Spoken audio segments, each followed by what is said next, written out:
Look at how empty that peninsula is. Settle it. Settle the Euphrates. Settle Yemen. Come on, mate. Please, just do something. You're so cool. Why are you so bad at expanding and fighting? Dzungars are sitting pretty. 5 cities out and 2 on the way. No real threat from any surrounding civs, and a nice defensible land. Though it would be fun for them if they marched on Mongolia, united with their non-Oirat brethren, and started really making a go at a new Mongol empire. But, alas, that'll have to wait, because they got time. Time they are using to settle. Also, Mongolia attacks Kazan, but they are near each other. Maguindanao continues to knock down the walls of Kuno, and really Wagi has no chance at stopping it. The real question is whether Maguindanao will try to go for Khorne as well, or if they will keep their conquest here. It would be fun to see Wagi further knocked down though, so I'll hope for it. Anyways, I forget if it was mentioned last episode, so I want to point something out that got some discussion on the Discord, which everyone should join if they haven't, wink wink nudge nudge. Maguindanao has managed to choose what might seem like middling beliefs for most, but are actually quite powerful for themselves. Namely, they get a lot more faith, though it'll take some time to build up to. This is important because Mag gets a big bonus for having more faith per turn. All naval units get a combat bonus based on their faith output. They are currently at 82 faith per turn, which is granting 8.2% strength boost. After 100 faith per turn, it decreases, and there is an ultimate 33% strength bonus at around 500 faith per turn, I believe. While there isn't much of a buff now, triremes only get like +1 strength or so, this will just get bigger and bigger. In addition, Mag gets an extra trade route when converting a capital for the first time, and once the Kuta, their unique castle, is built, they get more XP based on the number of cities of their religion. While the map is going to have so many more religions than the last Royales, Mag does have a religion that is good for spreading, and they'll be wanting to do that quickly. So, basically, glory to Mag, may they beat up Wagi, settle more cities, and become the faith pirate juggernaut they are meant to be. The migration to South America is in full swing. They should probably build some more settlers to secure their islands. Wagi is slowly encroaching, as you can see with Tolu. But they should also build more settlers for South America, not like Tohelcha is using the land. But 2 things of note here. Number 1, Bora Bora's population is pretty fantastic. Only pharaohs have more, and they have 2 more cities. Also resource bullshit. I love resource bullshit, just to be clear. Of the slides so far, the highest pop city was Mag's capital at 12, same as Bora Bora's. But Bora Bora has a 15 pop city, definitely one of the largest on the cylinder so far. With these, they are getting a lot of science, so are doing quite well. Number 2, Pompeii, the city engulfed by a volcano and totally not the Roman general Pompey, is here leading the Bora Bora army east to South America. It's quite the strong army, so their lands will be very safe soon, and perhaps can even take a big river or Tohelcha city. A few beaten, broken, and bloodied archers flee the failing city, their brothers in arms with spears cut off from them, unable to be saved. They had defended till their knuckles were red and their faces black with dirt, every inch a grueling battle against a force so large they couldn't help but feel no hope. But they fought on, holding each bit of ground until their legs could hold on no longer. Pushed out, defeated, hungry, anger in their eyes, their home was gone, but they were not. All they needed was a moment's breath to be able to fight again. Just a moment. They couldn't afford anything more. Also, Thule decided rather than attacking the empty Yellowknives' backside, they would join the attack on Crow, whom they cannot reach. Huh.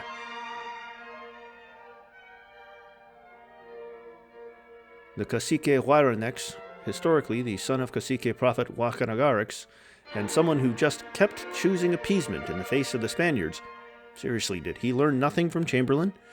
Here looks over the Caribbean and decides, once more, on appeasement. This time it's appeasement for Ecuadorian and North Holland expansion on the coast, and a continued refusal to settle more of the islands. Someone get this guy out of here.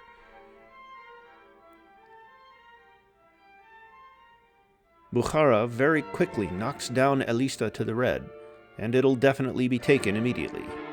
Kazan is not having a good time, and good, they shouldn't. They had a strong spot and consistently did well, but I didn't care about them, therefore it is enjoyable for me when they do poorly. Or, to put it another way, ha ha. Kalmyks also have a 4th settler out, no idea if it was here last time, I'm too lazy to check, but they got a spot above them they can settle, and down south of Lagan. Hopefully they can get those settled so that they can have at least some chance. Or they could get in on the Kazan attack, something. Also, Makhnovia is sending an army east, and, okay, I have had to check last episode now because the infosheet Current Wars tab wasn't updated, and now I can confirm that Kalmyk settler hasn't moved since 2 turns ago, at least. Anyways, Makhnovia isn't at war with anyone, but that army is heading east in big numbers, so they will also probably join in against Kazan sometime too. Maxmex declares war on Ecuador, which will not go anywhere because Ecuador has no coastal cities, Maxmex has no boats, and nothing substantial is going through Panama. With that out of the way, Ecuador has been pretty quiet so far, but they have had 2 settlers out, so are going to have a nice expansion boost soon. Maybe it'll be enough to make them a decent contender. Who knows? Johann Moritz stands at his desk in disbelief. An Ecuadorian scout? In his lands? Preposterous. Have them executed, he instantly declares. And within the hour, the scout is being shot at with arrows. New Holland decides they can't just have a settle race for northern South America, where they can both settle cities. They must fight. To the death. This war will be much more dangerous for Ecuador than Maxmex. The Saba de Emmet settler out to the west settles Aksum on the edge of the Congo Basin, ensuring Ndongo can't go too far east, and another settler is making its way out as well. A 6-city Saba, from the horrible start they had, well, it's quite impressive. Maybe they will be the power of East Africa no one thought they could be, but I'm still hoping for Moog.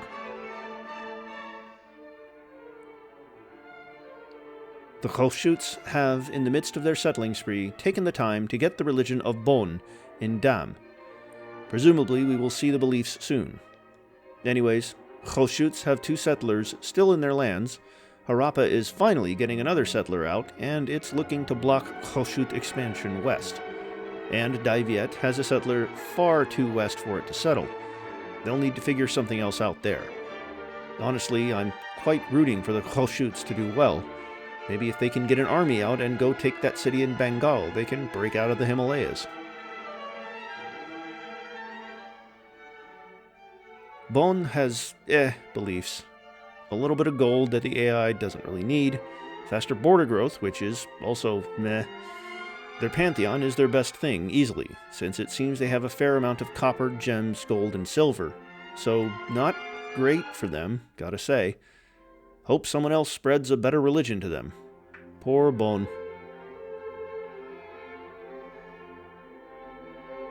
Popeye, come on. You're my number 1. I need you to get back out there, send that big army you have across the mountains, and take that city. You were so close. Ugh! Anyways, here we see Walatowa, which we didn't see last time, I don't believe. And they got an 8th city settled over in Southern California as well. Just go take a 9th city from the Osage. It's yours, Popeye. Make it so.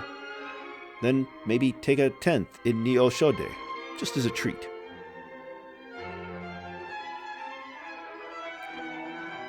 Elista falls to the Bukharan forces, a foretold conclusion. Foretold by me, like 8 slides ago. Only I could have predicted this. Bukhara is looking like they have a somewhat solid empire, though with the flatlands of Central Asia, who knows how quickly Kazakhstan or the Afsharids could roll up. Kazan settler going north near Archa. Kalmyk settler also moving 1 tile north. Maybe they will do something.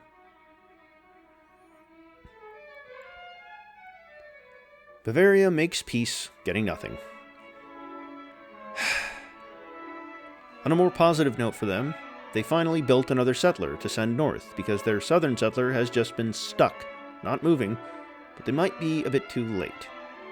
There's a Pharaoh's settler in Denmark, and if they settle where they are, then Bavaria will have one spot to settle, at Hamburg. But if the Pharaohs go one tile south, then Bavaria is completely shut off. Now if that does happen, they do have one more chance. There is a spot they can settle just to the east above the Foxes, east of Munich. A 5-city Bavaria would be so nice to see.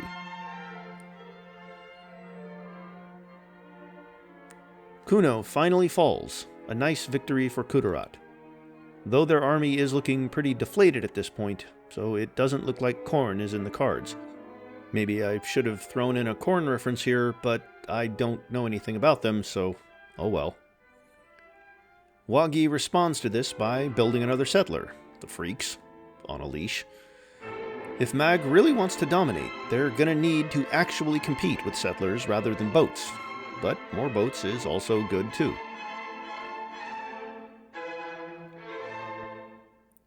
Harappa builds the Terracotta Army in Mohenjo-Daro and got like a few units from it, cause it's not a great wonder.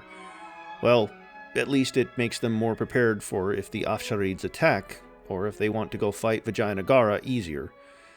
Though honestly, at a previous slide, there was a warrior in their lands and they don't have one here, so either they upgraded, then built, or had some units move. Because if they haven't moved, then they really just got a whole whopping 3 units from it. Come on, Harappa. Use your production more wisely. Despite the actual lack of fighting on this slide, oh boy, is there action. So, first of all, the Afsharids have another settler out preparing to settle on the Tigris and Euphrates. Come on, Karm, you need to build settlers. Your cap is 14 pop, oh my goodness. They'll get there soon and get a nice 10 cities, but not for long. On the other side of the Fertile Crescent is the main subject, good old Pontus, with a settler and a whole lot of scythed chariots. The scythed chariot is pretty interesting. It replaces the chariot archer, but instead has a melee attack, iron requirement, less movement, much more strength, and most importantly, passively damages adjacent units with less experience. So these are going to be beasts on the front line, so that soon-to-be Afsharid city is going to get just absolutely ate. Also in this slide, we see that the Mamluks finally got another settler out. They desperately need to settle some more cities to escape their fate as a 2-city rump with no production. They have so much land available, and sure, most of it is desert, but they need to settle it now before it's too late. The center of Swazi Haki is under attack from the sea. It seems I was a bit off judgment earlier. 2 triremes have done a decent amount of damage so far, and another one sits in Kabasa. Will it be enough to take the city? Still probably not, but it might get down to red. Maybe that spearman can distract so that the boats can get more time to hit the city.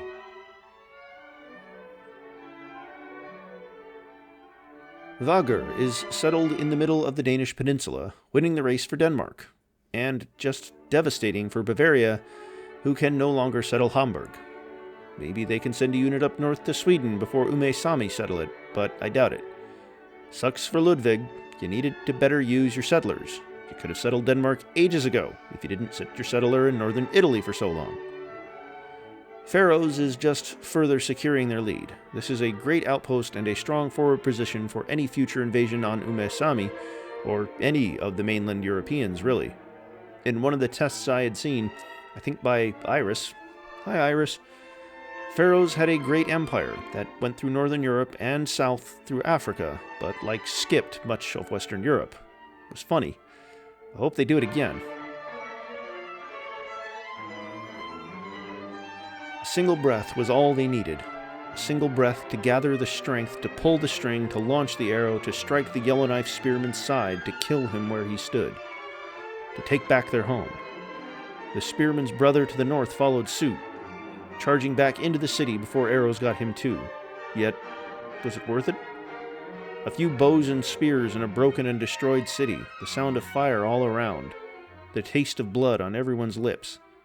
a stench of death in the air and in their minds, never leaving. It was horrible, but it was theirs, safe, for now, until the next push. They hoped reinforcements would arrive before they collapsed and couldn't defend any longer, yet they could hardly finish that thought before their bodies slumped over in exhaustion. Safe, for now. The Yellowknives don't have any nearby melee units, so it really is safe for a while, unless Crow decides to not send reinforcements at all, which would be dumb. They haven't really yet, so who knows.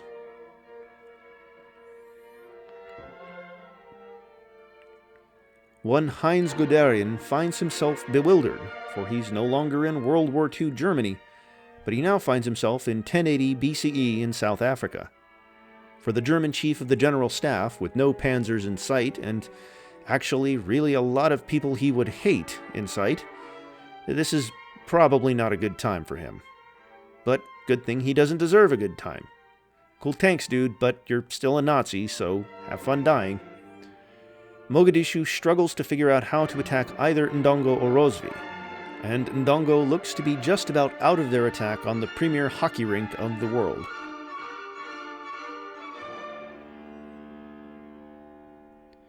The Afsharids settle their city of Bandar-e-Bushehr on the Euphrates in a perfect spot that the Karmatians could have had, but chose not to build units, you fucking idiots. Anyways, already we see a Pontus archer getting hit for the first fighting of the war, with many more troops incoming. We also see the Pontus settler coming close, hoping to settle just to the north. Anyways, Pontus hasn't really moved the rest of their army just yet, for some reason. They really should do that. And, no, that's it. Latvia has 7 cities and 2 more settlers heading to the north, and just, yeah, they're looking good. It's quite nice to see them doing well when they were expected to do so badly. But here they are, standing strong and like second strongest in Europe, only losing to the Faroes. 2 more cities will help them keep that up and prevent the further expansion of the Finns or Kazan, though Kazan already has 2 settlers up north. But they are going further north to, some part of Russia, north of Perm, rather than to where Latvia looks to be headed.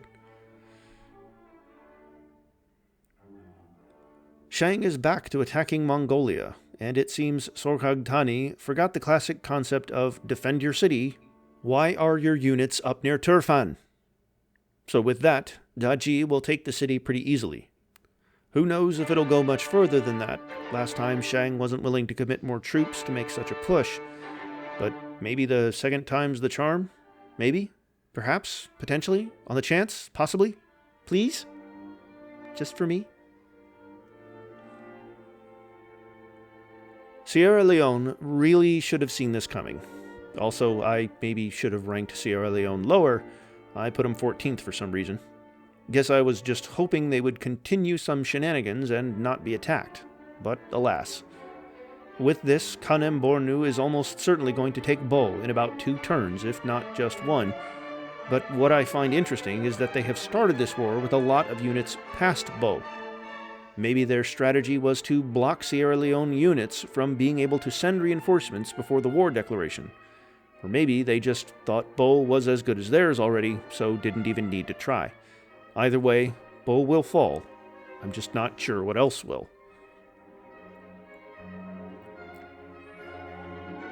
Ikko Ikki once again fails to figure out where Japan is on the map, and instead settles on the tip of Kamchatka. Close, but not quite. A valiant effort. I give it a solid B-. Though, seriously speaking, their settlements outside of Japan are probably good, actually. No one else has threatened to settle Japan yet, so technically they are still in the clear, and getting these settlements down quickly means that they already have staging outposts in a number of continental locations. Just, they do also gotta settle Japan at some point. Hopefully soon. Here we can see the rest of Ikko Ikki in all their not settling Japan glory. Yoshizaki Gobo and Nagashima are both solidly defended, and it seems the other civs are going elsewhere anyways. Gogurt's attack on Yanshi is easily dispatched by the legendary Sun Tzu, master military strategist and author of the ever-popular Across the Cylinder book, How to Fight Wars Good. A classic, truly. Shang also has 3 settlers out that aren't really moving. They really should get to settling more to their south and north. They have a lot of cities, but who doesn't want more? Down south, Zhang is building up quite an army, it seems, and moving towards Shang with it. Unluckily for him, Shang has an army. Good luck if he tries, but not really. I like Shang and would prefer them to win, so actually, bad luck to you, Shang, and don't attack the Fox Girl.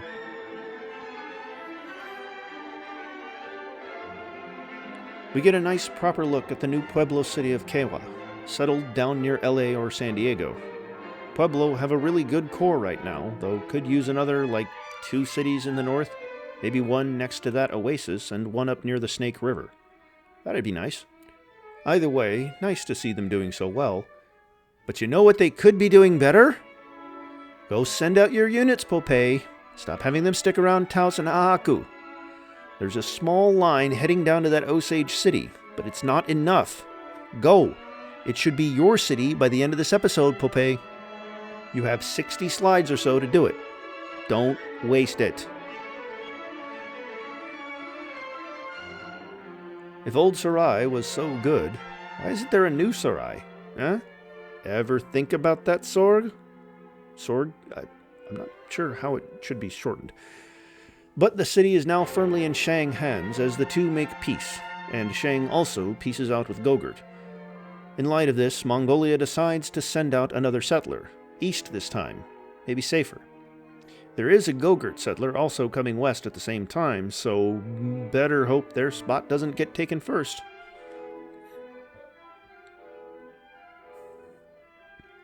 Noongar don't seem to especially like rivers, as they ignore that river close to Pandora and don't quite reach the other river with their new settlement of Jeramungup.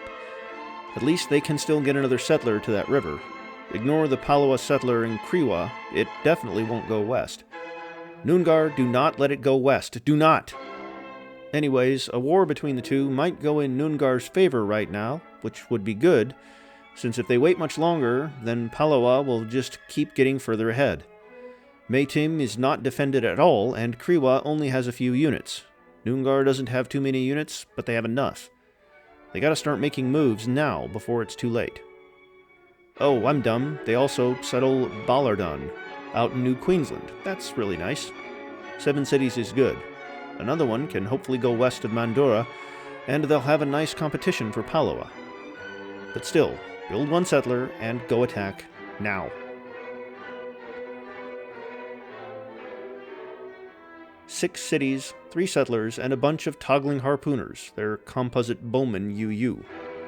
The toggling harpooners can move through ice, move after combat, and if they move next to an enemy unit, they damage that unit. Pretty nice, if only they had someone to attack with it. Someone yellow, or off-white. Someone not purple.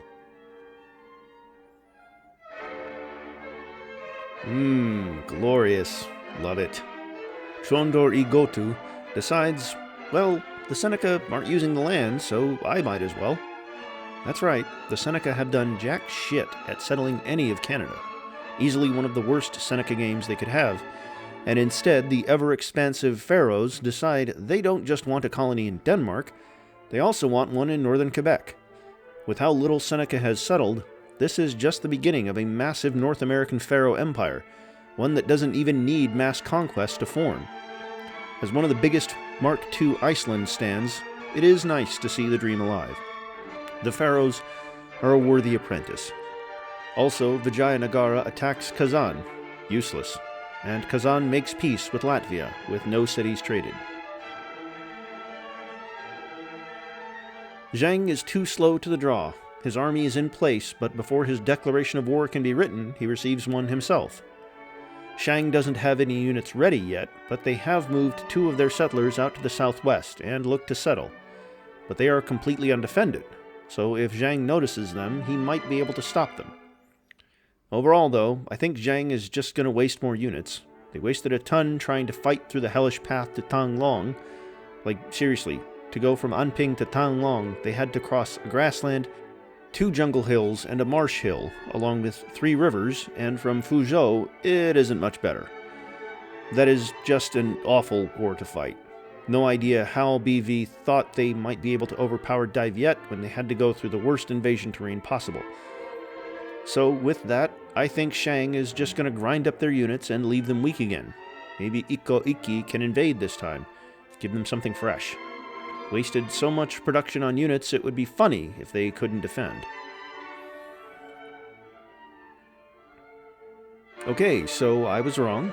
In 2 turns they have dropped Bo to green. Not even yellow, green. I think even if they take the city, I'm going to drop them in the rankings. Just a big bruh moment. Kanem Bornu also sends out a settler to the Congo Basin, seeing if they can settle a city near Aksum. And they have a second settler just recently made. Also, they decide to attack Ndongo. Better get that city down quick. Speaking of Ndongo, Ndongo also settles Pungo Ndongo and has a settler out ready to either go north or east. To be honest, half of my knowledge of hockey stuff comes from an arcane fanfic, so I don't know what other references to make other than like saying Wayne Gretzky. The NHL capital of the world successfully defends their lands and prepares to send the puck back up the ice to see if they can score on Kabasa. Eswatini also builds yet another settler, likely to go to Madagascar because where else can it go? Though, do they even have optics? Nothing embarked yet, so who knows? Wait, I can just check. They do not seem to have optics, and were researching horseback riding as of the end of last episode.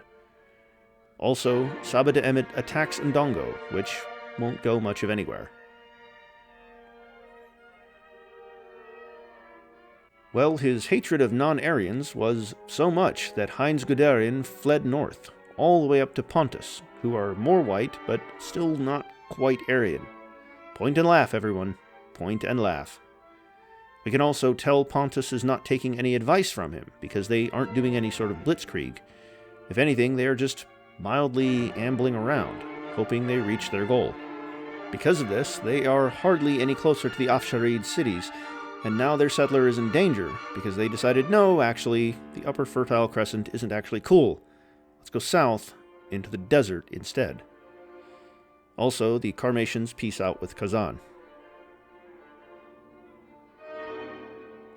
Rama V looks at a map of the spread of Theravada Buddhism he found somewhere, confused about what it was, but decided that since it was present in both Siam and Sri Lanka, he should go there. So 2 settlers have gotten dispatched to the island, though it seems they may be going past it. Maybe their goal is the Maldives or Arabia. Not like Karm is using it. Either way, Vijayanagara really should have gotten here first, but they don't know how to settle properly, so alas for them. The Catboy King himself decides he's had enough. His war against Burgundy failed, so now is the time to strike Royal Hungary. They keep starving their cities, and Regensburg is rightfully his. Already a catapult is in position near Regensburg, but will it be enough? No, he needs to send that whole army in this time. He also has his settler on the front line, hoping to try and place it in that singular city spot that remains. And if he does, that would be quite nice for being a staging ground for attack. And he also has a few spearmen attacking the northern city of Komorom. With a few more units, there's a chance he could take it. But right now, he can't. Honestly, this is the most essential time for Bavaria. If he can come out of this war on top, he will have a nice path ahead of him leading into the medieval era. But if he fails, he's just going to be too trapped to do much of anything. Maguindanao is taking a stab at taking Korn and seeing if they can just beat it outright. They're here to lead the parade of triremes right up to the city walls, or lack thereof, and see if they can make it so that everything falls apart. They might actually have a chance here. The city is coming undone and dropping to yellow, and so for Wagi it very well could be lost. Bora Bora Bora Bora Bora Bora Bora Bora Bora has triremes rounding the tip and a hefty army now landed. That big river city of Kakapava do Sul is going to be up against quite the threat here, both a naval invasion and a land invasion. Their saving grace is that they have horsemen, Their city has only one tile of water access, and that's kind of it. Bora Bora Bora Bora Bora Bora Bora Bora Bora Bora Bora Bora is probably going to win this. Just a matter of if they take a city or not. Also, Tohelcha is here, I guess.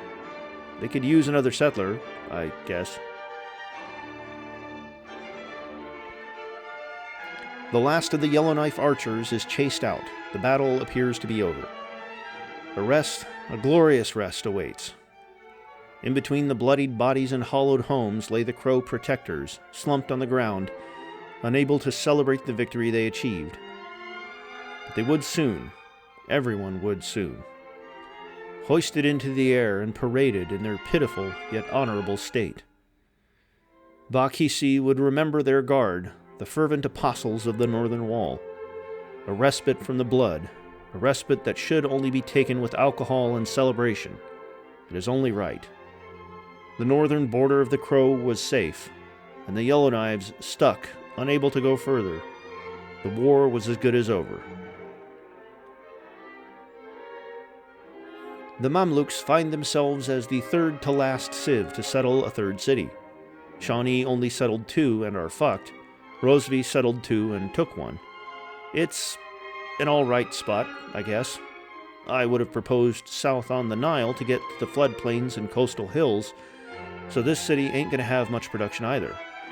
They really need to just get a few more settlers out now before it's too late, though at least now it'll be harder for Rome to potentially settle the area. On that note, Rome has 2 settlers out, one in Sicily and one in Greece. Not sure where they will be settling, but it'll be good for them if they can get those down soon. 4 turns too late, Kanem Bornu finally takes Bo. Their army has no chance of breaking through the rest of the Sierra Leone line. At least the city is decent. They settled that city in the east and are still waiting around with a settler near the capital. 6, soon to be 7 cities is honestly pretty decent, but they got some catching up to do. Hey, I wonder where that Alawite army is going. I guess we'll find out at some point. The Finns pop out some of their UU, and notably, not more settlers.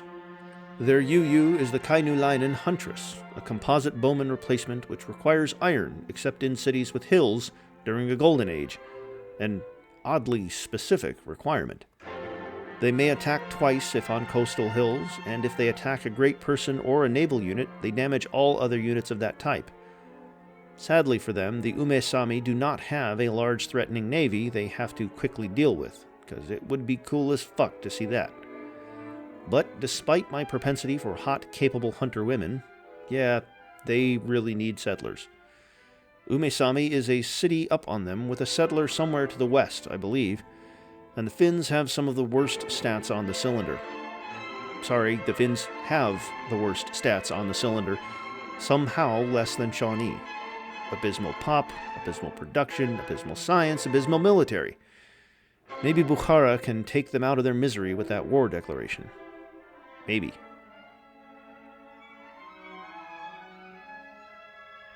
The Khoshuts found Dege along the Ganges River, finally, and Harappa settle Ganerawala up north in the mountains.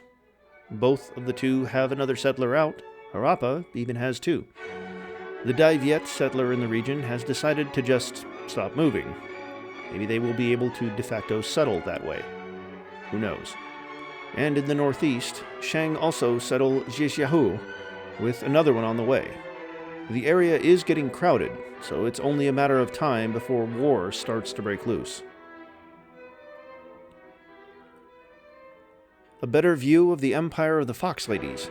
Zheng has founded Chikan on the front lines, but it's not saving his troops from facing what is clearly a stronger force in bad terrain. Shang, in turn, has founded Jiajiahu as mentioned, got a second settler that seems like it will most likely be taken, and another settler up north preparing to settle a city. Pour one out for the southern settler, but like Daji really should have sent a protecting unit. Gogurt, with an impressive 8 cities and 2 on the way, gets out their unique unit, the Gai Mamusa.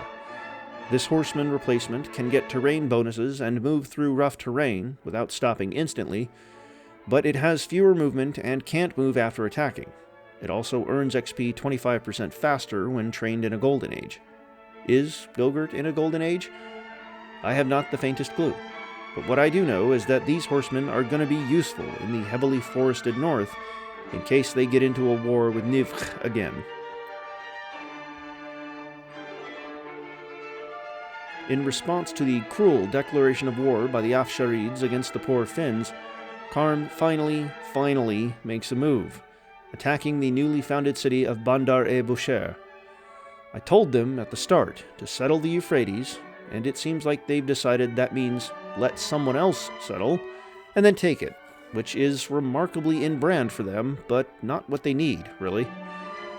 Well, as long as they keep it. The Pontus settler sneaks away over Jordan, and away from the blessed floodplains of the Twin Rivers. Maybe they just like hills a lot more, or maybe they hate floodplains. Who knows? They also have their army struggling to just walk across a desert. I'm blaming this one on hiring a Nazi as a general. Not their best move. There is approximately one tile between Lukurmata, Tiwanaku, and Wankane that can be settled, the empty hill. The Big River settler is 2 away, the Tiwanaku settler is 3 away. This would be so funny.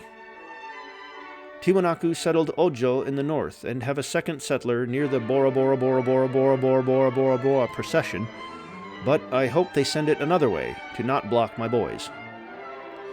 In the far north, New Holland and Ecuador are coming to light blows after Ecuador founded their city, and New Holland decided they actually needed 3 settlers up there to help the fight and not found cities themselves.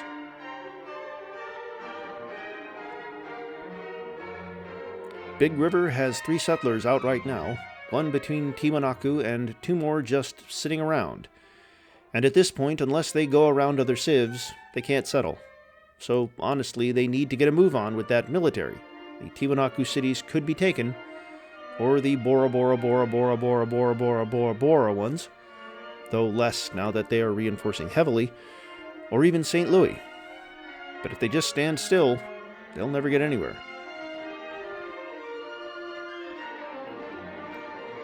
Ecuador founds the cities of Ibarra, not quite on the coast, and Latacunga on the coast, their first one. They even still got 1 more spot they can go in the north, and could potentially try for the southwest. But probably more important to them right now is the large New Holland army marching up to Ibarra. Honestly, they will probably be fine. The terrain is rough and there's a lake in the way, so I'd just send a few units over and get back to settling. Also, with the settling of Latacunga, a potential Panama Canal is off the table. Maybe if one of it or San Antonio gets raised.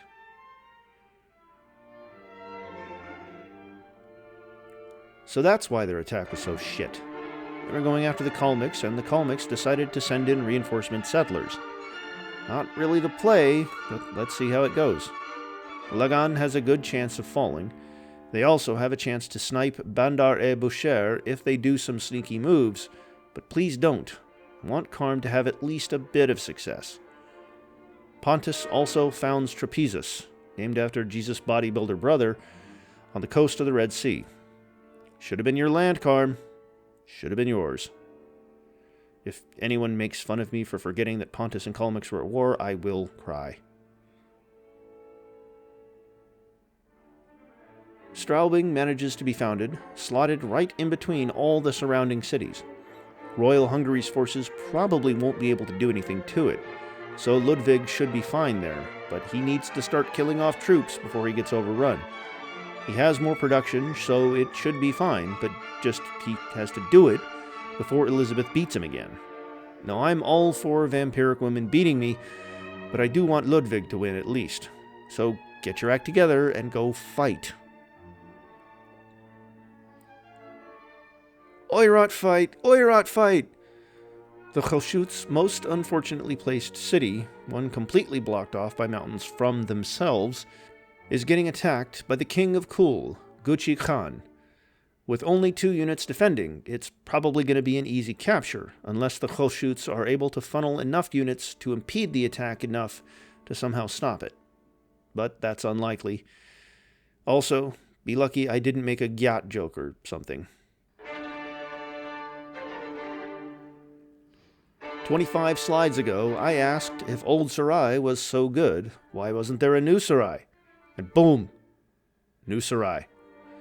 The Mongols took the people fleeing the capture of Old Sarai and just deported them off to the east, to a hopefully better location. Also, Shang and Gogurt continue to move their settlers up. Al-Janabi does it. He takes the city, and he's looking to maybe make a push toward Shiraz, all while the Afsharids still have just sent no units to defend at all. If they can take Shiraz, that would be so good and give them a nice position here, though one that would still be stronger if they figured out how to build settlers. The Afsharids have an on-paper powerful empire, but honestly it's feeling like a paper tiger or just a turtle. Shiraz looks like it'll fall soon, and Tabriz would be easy for Harappa to snag. Pushing into the rest of the Afsharid core might be hard, but it doesn't feel like the Afsharids are looking to put their military outside the mountain. Predictably, the Seljuk-Kazakh War ends with nothing, and so does the less relevant Seljuk-Bukhara War. Instead, Vonya gets up, puts out a sign saying he's out, and heads out to the rivers. Nothing a good old day of fishing can't solve, he says, for the 5,000th day in a row. What is a leader if not the fishing rod directing the line of the nation to its goals in the fish? Can't go wrong with fishing. The Selkups got 2 settlers out, plus recently settled Varskara up on the Arctic Sea, and the Zhungars have a settler looking to set down near the Selkup capital.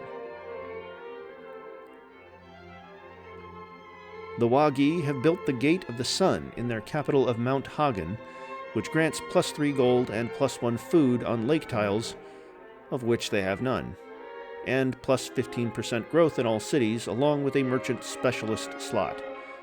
Sadly, the real-life creators of the Gate of the Sun, the Tiwanaku, didn't get it. We get a nice shot of the middle of Africa and Kanem Bornu's latest city of Nkongsamba, settled just outside of the Congo Basin in a nice spot. Though very undefended right now, if Sabah Emmet wanted it, they could try attacking, and if they sent enough units, they could even take it. The Alawites also send a settler into the Sahara, maybe going for that big patch of incense.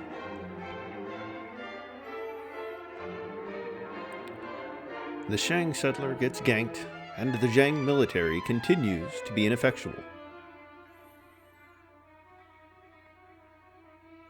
Woken from their needed slumber, the guardians of Ba Kisi are forced by the High Command to continue the fight, this time on the offensive. The city of Ticho is the target, just to the northeast. They had their 2 short rest, now they must go on. It is their duty to fight until their limbs break and their souls escape from their bodies. It is their duty to fight for those above who run the state. Why must it go on? Because that is the way it is. All they get is a moment. Breathe in, breathe out, release, hit. All they need is a moment. When will it ever come? The Yellowknives decide, instead of settling, to turn their settler back towards Ticho to help defend. Not really the best idea, to be honest. They also get another settler out in their capital, but no indication of where it's going yet. The Thuli also have a settler heading toward the Yellowknives' border, so things are going to get a bit cramped there soon. The Osage have held well. The Seneca have been thoroughly pushed back, and Mohe Agra is back up to full health. But Pueblo is now, finally, marching their army on Osage, though maybe it's too unfocused right now, and the small defense around Di Oshode will chip at it while it tries to get to Mohe Agra. But they could also just take the city, and then move on the capital and take that too, ideally. They also got a settler coming along. There might be a place to settle east of Mohe Agra, but I'd have to check a slide with a different angle, and there is space east of it, but there's no other potential space between them. Tribhuwana Wijayatungadui, here to help the helpless Shawnee state, was the third monarch of Majapahit, and her rule included a massive expansion effort with the help of Firaxis Gajah Mada. They chose the military general rather than the queen for the base game. Sad. Karms have done it again. They built a settler, only took them 80 turns, and then settled in southern Oman. Finally, the time is now. Karm to the moon, Karm to the sun, Karm to the fire burning through the last days. Now just keep that up. Get another city on the tip of Oman, settle Yemen, settle Arabia, get it all locked down before Pontus or Sabah de Emet get involved. There is a highlight for Komizitha, a Swazi Ngwenyama, their unique great general that triggers a We Love the King Day when born and allows adjacent melee units to do a ranged attack before doing their normal melee attack. Komizitha is just a monarch of Eswatini. There's no Wikipedia page on them, so that's all the info you get. More importantly, Ndongo founds Kambabe right in the midst of the Moog army. A bit of a bold play, but it'll probably be fine.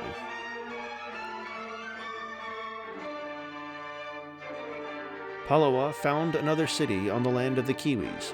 This time it's Takena. They could fit a good 3 more cities on the islands, but that might take a while, though they do have another settler at their capital. The British fleet has arrived to attack Emerita. Poorly.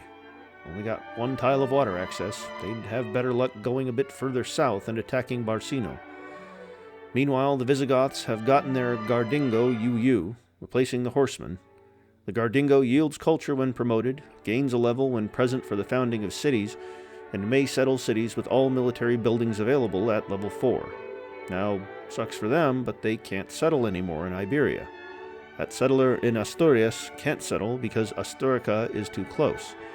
There's nowhere to settle on the northern coast, and there's also nowhere to settle around Toulouse in France. If they want more cities, they are going to have to start crossing the oceans, but they got no navy to speak of. It's Sahara time, as the Alawites get down another city of Agadir to go with Saleh. In addition, a Roman settler looks to be heading to the Libyan coast to join the fray. The Mamluks, though, do not seem to want to get in on this. Sucks for them. There's also the Alawite army that's crowding around the Niger River, seemingly to attack one of the 2 civs, but kinda going in between. Maybe Ismail just wants to stop the fighting. Yes, this is what we've been waiting for. The Australian death match, the no-holds-barred smackdown of the century. On one side of the continent, we have Yagan's Noongar, with a hefty force mostly consisting of archers and Gijiborals, which replaced the spearmen and cost no movement to pillage, along with doubling stolen civilians. They have Maytim already surrounded.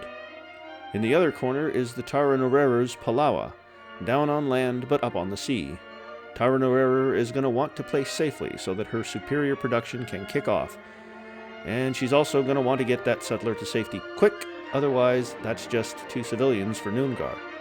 This is certainly a battle for the ages, folks.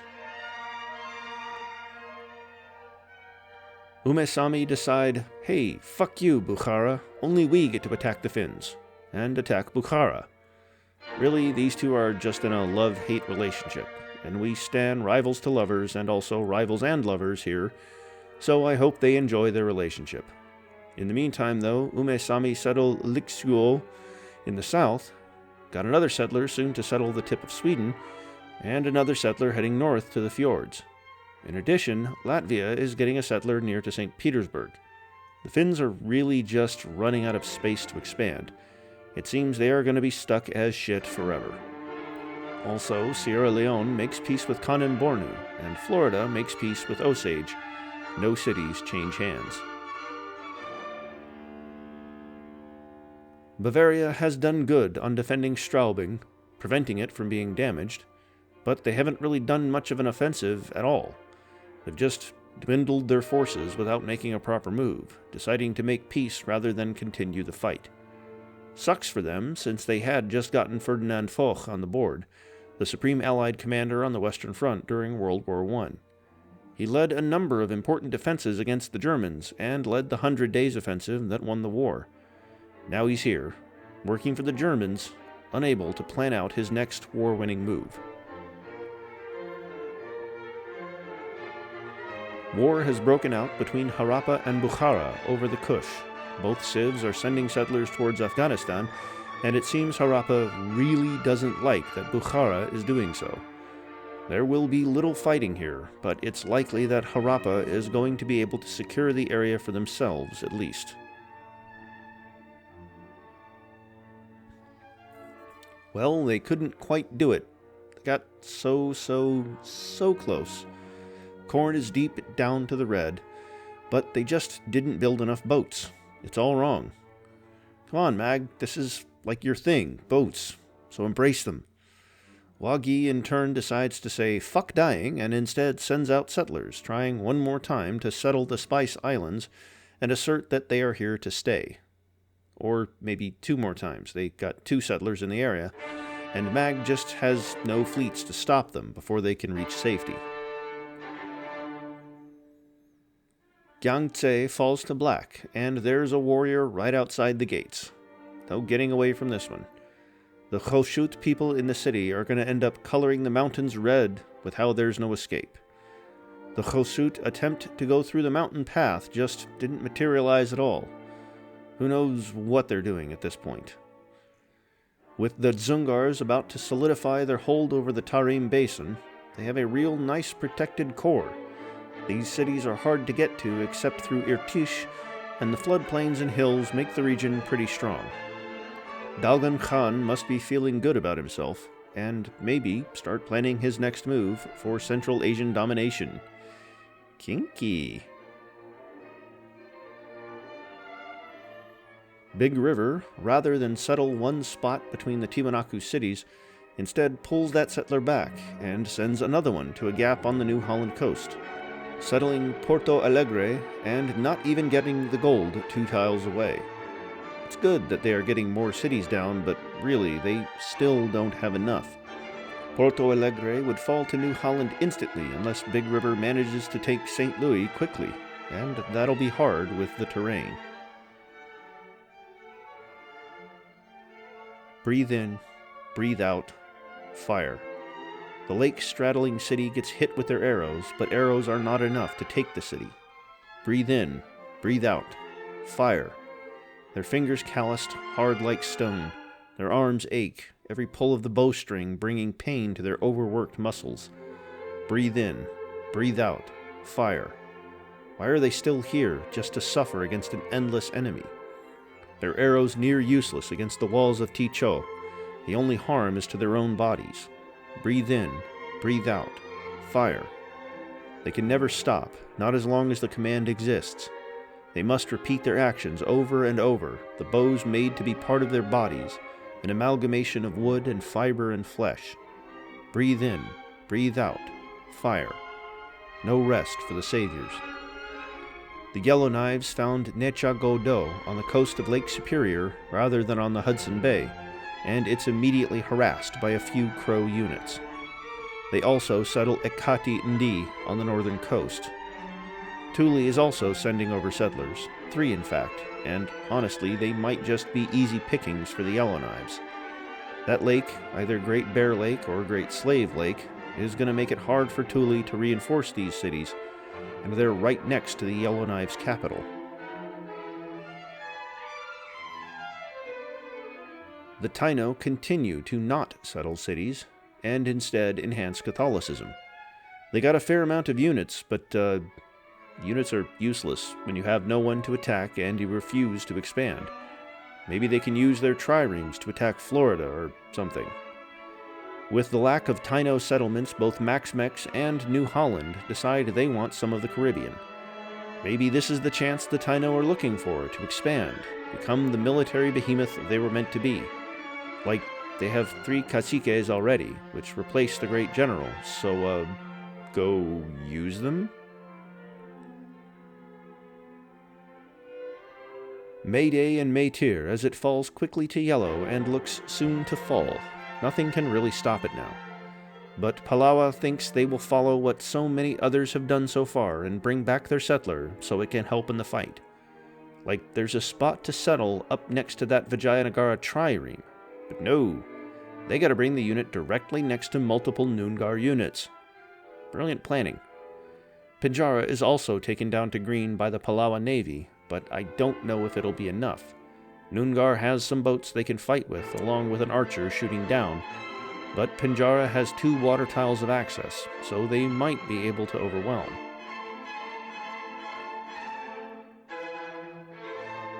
We also get a nice close-up of the Noongar UI, the Cold Fire Grounds, which yields +1 food and will periodically pillage adjacent land tiles and yield culture when doing so, and if the pillaged tile has no resource, a random animal resource will spawn there.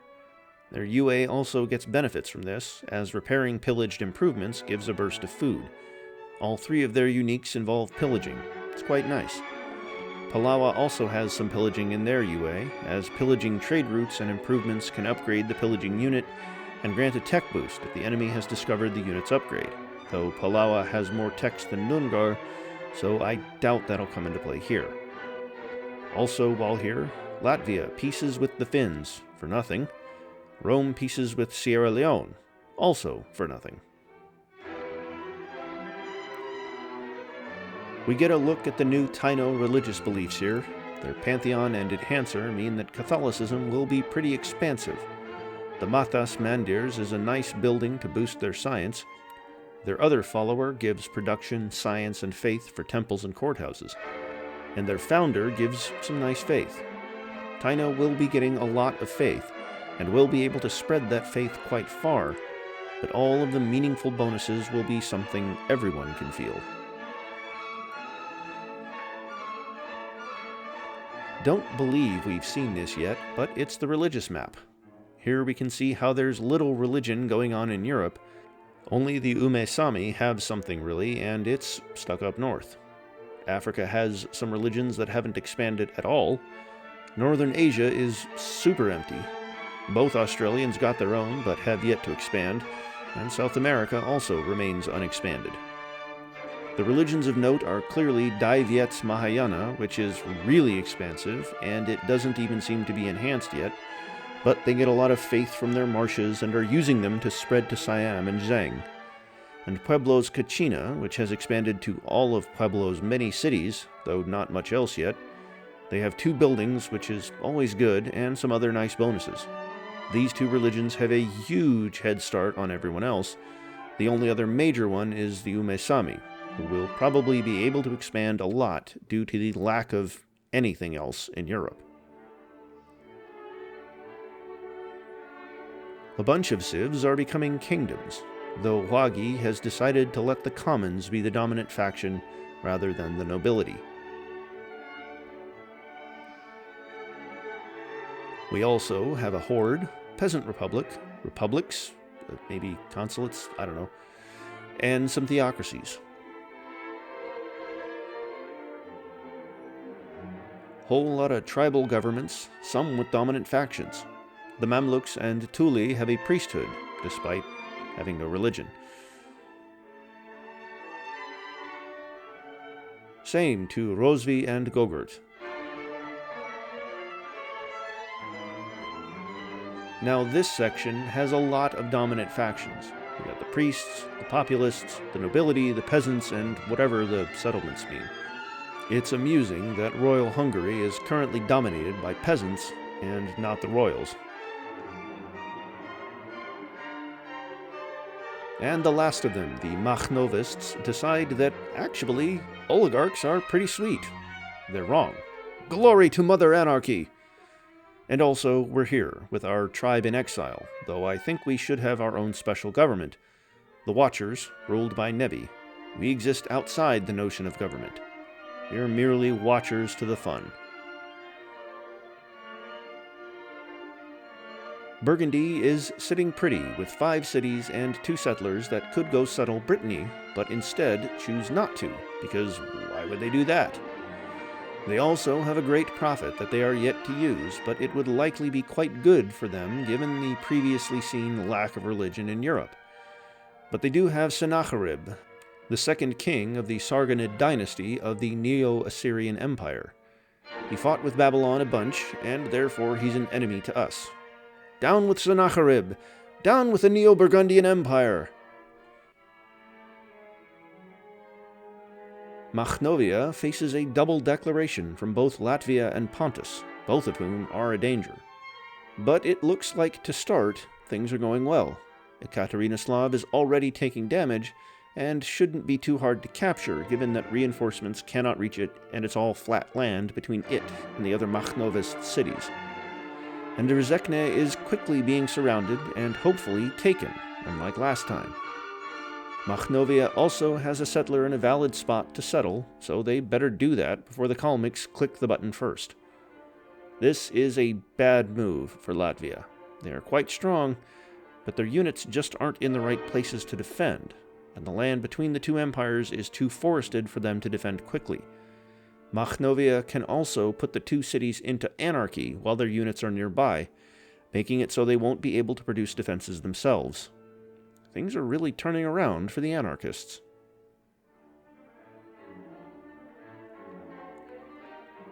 The Zhang-Shang War is going nowhere, as predicted. In the meantime, Daiviet is continuing to convert Zhang cities, and they settled the new city of Haiphong in Yunnan, and are sending another settler out to the Philippines. But already, there is Zhang.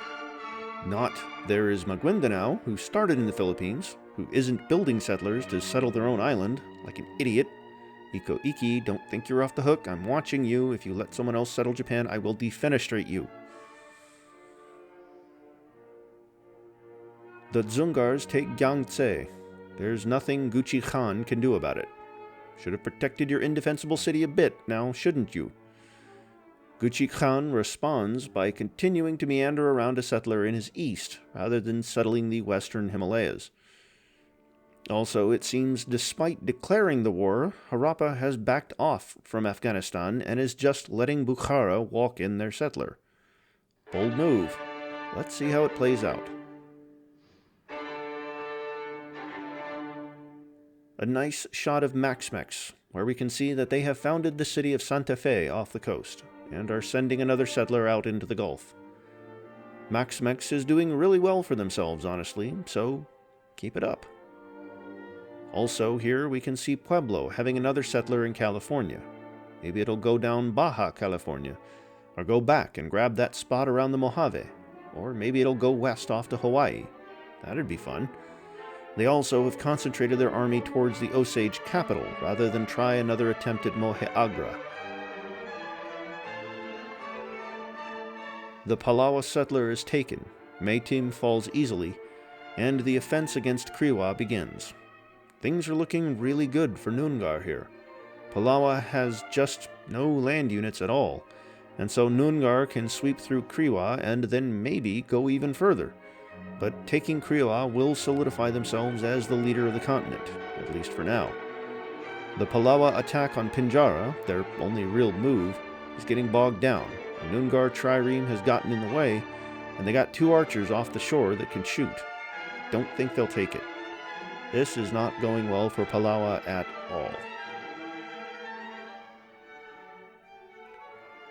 And we end this episode off with nothing particular, just a shot of the 3 Thule settlers trying to get closer to Yellowknife territory and I guess potentially go past it.